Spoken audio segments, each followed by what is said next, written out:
Hello बच्चों, Hindi Gurukul channel आपका हार्दिक स्वागत करता है। इस वीडियो में बच्चों मैं आपके लिए खुशखबरी लेकर आई हूँ। सीबीएसई ने अपना रिवाइज्ड करिकुलम जारी कर दिया है और इसके लिए सीबीएसई के हम हृदय से आभारी हैं। बच्चों, अभी बहुत समय है आपकी बोर्ड परीक्षा के लिए। सीबीएसई ने समय रहते इसको जारी कर दिया है और सबसे बड़ी खुशखबरी आपके लिए ये है बच्चों कि बहुत से पाठ डिलीट कर दिए गए हैं, सिलेबस से हटा दिए गए हैं इस साल के लिए। और बच्चों, आगे बढ़ने से पहले आपसे एक बात कहनी है कि आपके सिलेबस से संबंधित पाठ्यक्रम संबंधी वीडियोस और अन्य जानकारी से संबंधित वीडियोस मैं अपलोड करती रहती हूँ। बहुत सारी जानकारी, बहुत सारी वीडियोस पहले ही अपलोडेड हैं। सभी के लिंक्स आपको इस वीडियो के नीचे डिस्क्रिप्शन बॉक्स में मिल जाएंगे। आप उन्हें क्लिक करके वे भी देख सकते हैं। आइए बच्चों, अब हम देखते हैं कि क्या सिलेबस हुआ है, प्रश्न पत्र का क्या प्रारूप बन गया है। बच्चों, अब एमसीक्यूज भी शामिल कर लिए गए हैं। आइए शुरुआत करते हैं। आपका हिंदी ऐच्छिक कोर्स है। कोर्स संख्या है 002, कक्षा 12वीं 2020-21 के लिए। बच्चों, खंड आ है वस्तुपरक प्रश्न।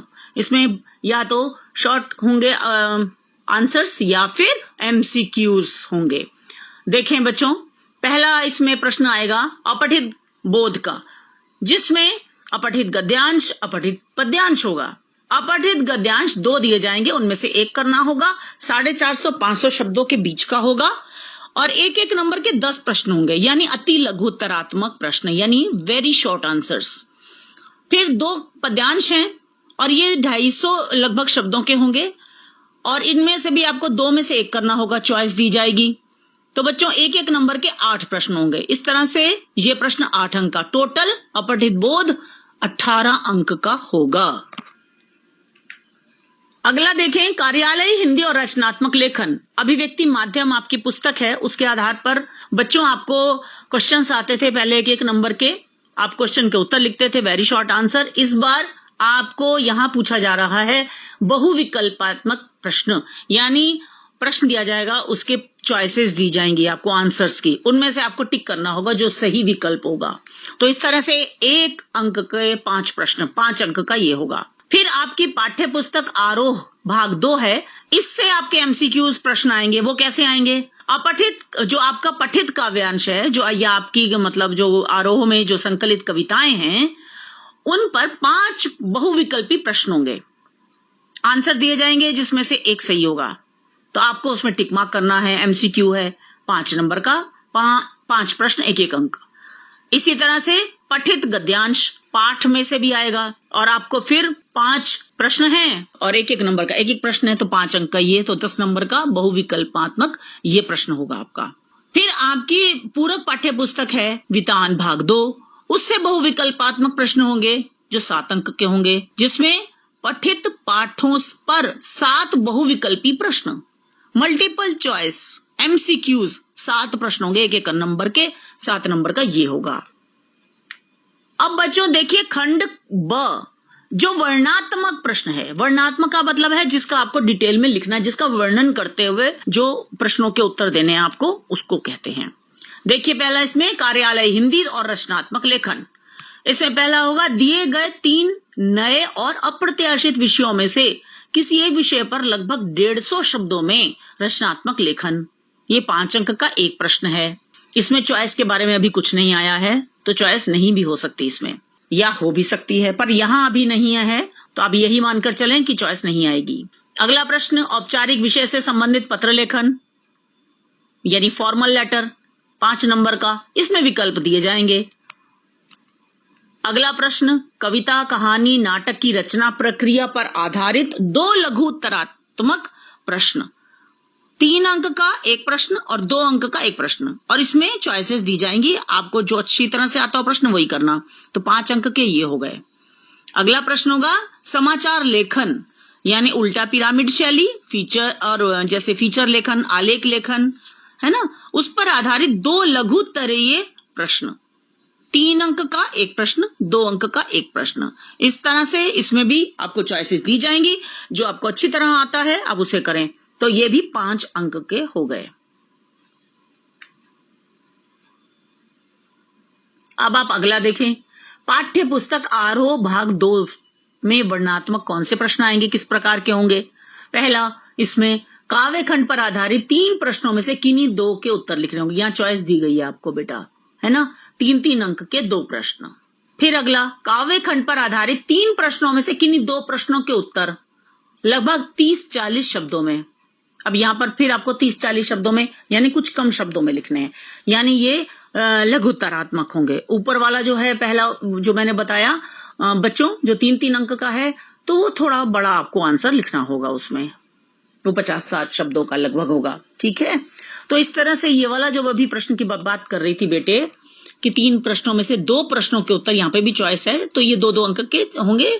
और इस तरह से बेटा ये 2 प्रश्न हैं और 4 अंक की ये हो गए। उसी तरह से गद्य खंड, इसमें भी 3 प्रश्न दिए जाएंगे, 2 के उत्तर लिखने, जो अच्छे आते हैं वो करना।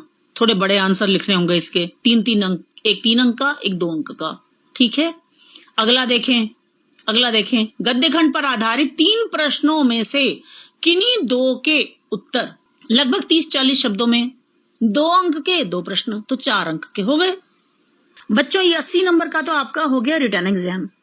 और बेटा आपका प्रैक्टिकल्स का आंतरिक मूल्यांकन भी आपका होता है, वो 20 नंबर का होता है। वो कैसे होता है बेटा? श्रवण और वाचन। श्रवण किसे कहते हैं? Listening skill. और वाचन स्पीकिंग स्किल्स। आपकी स्किल्स जांची जाएंगी, ये आपकी टीचर जांचेंगी। बेटा इसमें किस तरह के प्रश्न पूछे जाएंगे, इसका प्रारूप क्या होगा, आप अपनी टीचर से बात करें। अगर आप मुझसे पूछना चाहते हैं तो आप कमेंट्स में लिखिएगा, और अगर बहुत सारे बच्चों ने कमेंट्स में पूछा तो फिर मैं इसकी एक अलग वीडियो बनाकर भी डाल दूंगी YouTube पर ही। ठीक है बच्चों। और इसका अगला होगा बेटा, ये जो श्रवण और वाचन है ना, श्रवण का 5 नंबर होगा, वाचन का 5 अंक का होगा। और फिर परियोजना कार्य यानी प्रोजेक्ट वर्क, यानी आप फाइल बनाते हैं। टीचर्स आपको सब्जेक्ट्स देंगी, आप उसी हिसाब से फाइल बनाएंगे, फाइल निर्माण करेंगे। फाइल निर्माण करने के 5 अंक, और 5 अंक किसके होंगे? उसका जो कंटेंट होगा, जो आपने उसमें लिखा होगा विषय वस्तु, उस पर आधारित प्रश्न पूछे जाएंगे, उनके उत्तर आप देंगे, 5 अंक का वो होगा। तो इस तरह से 20 अंक इसके होंगे। तो टोटल कितने अंक हो गए बेटा? 100 अंक। इस तरह से 100 अंक को डिवाइड किया गया है। अब बच्चों ये देखिए, ये बहुत बड़ी खुशखबरी। आपकी प्रस्तावित पुस्तकें तो आपको मालूम ही है, लेकिन कई बार बच्चों को नहीं पता होता। वो कमेंट्स में मुझसे कई बार कुछ बच्चे पूछते हैं कि हमारा कौन सा कोर्स है, हमारी तो ये वाली किताब है, उन्हें नहीं पता होता। अंतरा भाग 2 NCERT, अंतराल भाग 2 NCERT, अभिव्यक्ति और माध्यम NCERT। बेटा जिसकी अंतरा और अंतराल की पुस्तकें हैं ना, उन बच्चों का हिंदी ऐच्छिक कोर्स है। ठीक है बच्चों। अब आप ये देखें, निम्नलिखित पाठ हटा दिए गए हैं। ये बहुत बड़ी खुशखबरी है। सूर्यकांत त्रिपाठी निराला जो कवि हैं, उनका गीत गाने दो मुझे। सरोज स्मृति, सच्चिदानंद हीरानंद वात्स्यायन अज्ञे, इनका ये दीप अकेला, मैंने देखा एक बूंद, ये दोनों कविताएं हटा दी गई हैं। निराला जी की भी दोनों कविताएं डिलीट कर दी गई हैं फिलहाल इस साल के लिए। केदारनाथ सिंह, इनकी भी 2 कविताएं हैं आपके सिलेबस में, बनारस और दिशा, ये दोनों ही डिलीट कर दी गई हैं। केशव दास की कवित्त सवैया, ये भी डिलीट कर दिया गया है। ये तो पहले भी डिलीट किया गया था, पिछले साल भी ये डिलीट था। अज्ञे जी का भी डिलीट था और केशव दास जी का भी डिलीट था, लेकिन अब और भी डिलीट कर दिए गए हैं। घनानंद जी, इनका कवित्त और सवैया, ये दोनों डिलीट कर दिए गए हैं। बच्चों ये फिलहाल सत्र 2020-21 के लिए डिलीट किया गया है। और गद्य खंड में ब्रिजमोहन व्यास का कच्चा चिट्ठा डिलीट कर दिया गया है। भीष्म सानी का गांधी, नेहरू और यासिर अराफात, ये चैप्टर डिलीट कर दिया गया है। रामविलास शर्मा जी का यथास्मयी रोचते विश्वम, ये पाठ हटा दिया गया है। हजारी प्रसाद द्विवेदी का कुटच हटा दिया गया है। तो इस तरह से हम देखें बच्चों, बहुत सारे पाठ हटा दिए गए हैं। 4 तो लेखकों के पाठ हटा दिए गए हैं और 5 कवियों की कविताएं हटा दी गई हैं। बच्चों सिलेबस बहुत कम हो गया है, अब आप बहुत अच्छे नंबर ला सकते हैं।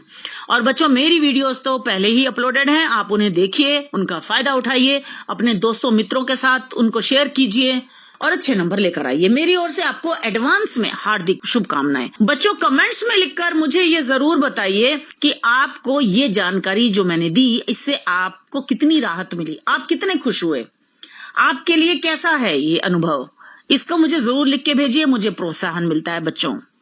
बच्चों, आपकी कक्षा के पाठ्यक्रम और महत्वपूर्ण जानकारी संबंधी वीडियोस के लिए इस वीडियो के नीचे डिस्क्रिप्शन में जरूर देखें। उसे देखना न भूलें। बच्चों, वहां लिंक्स दिए जाते हैं, वहां आप लिंक्स को क्लिक करके वो चीज देख सकते हैं। इसमें जीवनियां भी शामिल हैं, है ना? तो जीवनियां आती हैं तो उस हिसाब से आपको वो जीवनियां भी कर सकते हैं आप।